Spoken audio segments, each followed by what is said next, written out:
উপাত্ত কি? কোনো বিশেষ উদ্দেশ্য সাধনের নিমিত্তে সংগৃহীত এবং সংখ্যায় প্রকাশিত রাশিমালাকে উপাত্ত বলে। উপাত্তের তিনটি প্রধান বৈশিষ্ট্য রয়েছে। এগুলো কী জিনিস? সেটা হচ্ছে অবশ্যই কোনো উদ্দেশ্য সাধন করতে হবে, তারা পরস্পর সম্পর্কযুক্ত হতে হবে এবং সংখ্যায় প্রকাশিত হতে হবে। তথ্যের উৎসের উপর নির্ভর করে তথ্যকে দুই ভাগে ভাগ করা হয়। এক হচ্ছে প্রাথমিক উপাত্ত। প্রাথমিক উপাত্ত কি? মৌলিক অনুসন্ধান বা সরাসরি পর্যবেক্ষণ করে মূল উৎস হতে সংগ্রহ করে রেকর্ড করা হয়। আর মাধ্যমিক উপাত্ত পরোক্ষ উৎস হতে সংগ্রহ করা হয়। উপাত্ত সংগ্রহ বিভিন্ন পদ্ধতিতে উপাত্ত সংগ্রহ করা হয়। কী সেগুলো? সেগুলো হচ্ছে প্রাথমিক উপাত্ত সংগ্রহ পদ্ধতি, যেটা কিনা সরাসরি। এটার আবার দুইটা মৌলিক পদ্ধতি রয়েছে, এক হচ্ছে প্রশ্নকরণ আর একটা হচ্ছে পর্যবেক্ষণ। প্রশ্নকরণের কয়েক ধরনের পদ্ধতি রয়েছে, যেমন টেলিফোনের মাধ্যমে, প্রশ্নমালার মাধ্যমে অনুসন্ধান, সাক্ষাৎকার পদ্ধতি, ডাকযোগ, পক্ষমৌলিক অনুসন্ধান, প্রত্যক্ষ পর্যবেক্ষণ ইত্যাদি। মাধ্যমিক উপাত্ত সংগ্রহ পদ্ধতি। মাধ্যমিক উপাত্ত সংগ্রহ পদ্ধতি হচ্ছে পরোক্ষ পদ্ধতি। পত্রপত্রিকার মাধ্যমে, আন্তর্জাতিক প্রতিষ্ঠানের মাধ্যমে, গবেষণা ক্ষেত্র, বেসরকারি প্রতিষ্ঠান, সরকারি আধা সরকারি প্রতিষ্ঠান ইত্যাদি। উপাত্ত উপস্থাপন। সংগৃহীত উপাত্তকে সুন্দর, সহজ ও বোধগম্য করার জন্য উপস্থাপনের প্রয়োজন হয়। উপাত্তকে সহজ সুন্দরভাবে উপস্থাপন করাকে উপাত্ত উপস্থাপন বলে। সাধারণত উপাত্তসমূহ নিম্নলিখিত চারটি পদ্ধতিতে উপস্থাপন করা হয়। বিবরণের মাধ্যমে। কীভাবে? আমরা কোনো তথ্য জানলাম, সেটা বিবরণের মাধ্যমে লিখলাম, এটাই। শ্রেণীকরণের মাধ্যমে। এখন আমরা একটা তথ্য সারি কালেক্ট করেছি, সেটা তো বিভিন্নভাবে রয়েছে।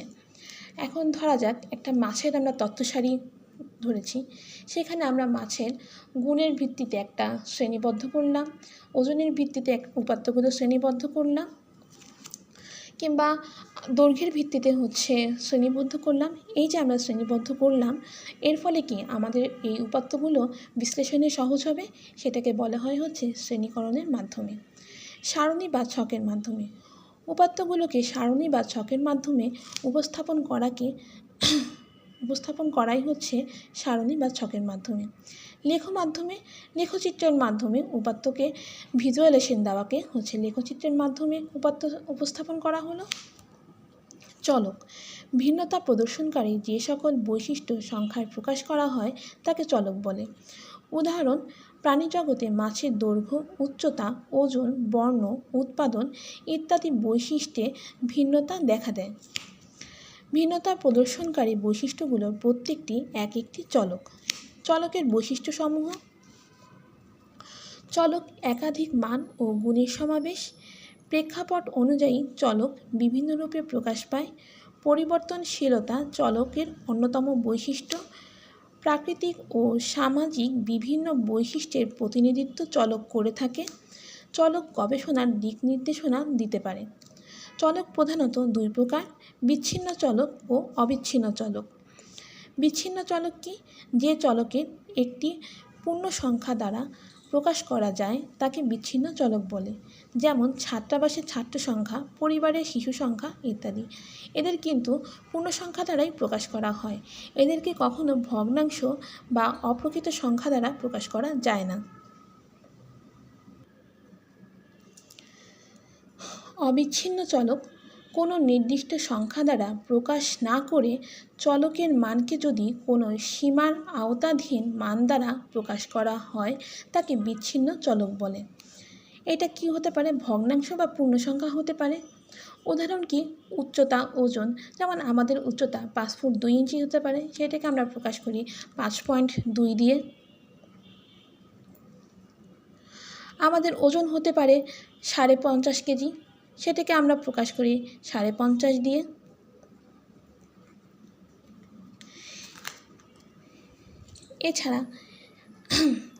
এছাড়া অবিচ্ছিন্ন চলক কি? অবিচ্ছিন্ন চলককে সীমার মধ্যে প্রকাশ করা হয়। এই কথাটার মানে কি? আমরা যখন বলতেছি 5.2, তার মানে কি এই সংখ্যাটা 5 থেকে 6-এর ভিতরে আছে। কিংবা আমরা যখন বলতেছি 50.5 কেজি, তার মানে এই সংখ্যাটা 50 থেকে 51-র ভিতরে রয়েছে। এগুলো কি? এগুলো একটা সীমা, 50 থেকে 51। এখন আসি নির্ভরশীল চলক। যে সকল চলকের মান অন্য চলকের মানের উপর নির্ভর করে তাকে নির্ভরশীল চলক বলে। এটা আমরা ছোটোবেলা থেকেই জানি। যেমন এক্স আর ওয়াই দুটি চলক হলে আমরা যদি বলতে পারি এক্স সমান ওয়াই প্লাস 1। এখানে কি ওয়াই এক্সের উপর নির্ভর করছে, এটাকেই বলে হচ্ছে নির্ভরশীল চলক। আমরা এই ধরনের অঙ্ক পাবো হচ্ছে সহসম্পর্ক ও নির্ভরের অধ্যায়ে। সমগ্র কোনো বৈশিষ্ট্যের ভিত্তিতে ওই সম্পর্কযুক্ত যত ঘটনা বা তথ্য থাকে তার মোট সংখ্যাকে সমগ্রক বলে। পর্যবেক্ষণ: কোনো অনুসন্ধান, গবেষণা বা পরীক্ষণে গবেষক যে ঘটনা অবলোকন করে তাকে। লেখা ও নকশা: রাশি তথ্যমালার জটিলতা এড়িয়ে ছক কাগজে বা সাদা কাগজে বিভিন্ন লেখ বা চিত্রের মাধ্যমে উপস্থাপন করাকে লেখ ও নকশা বলে।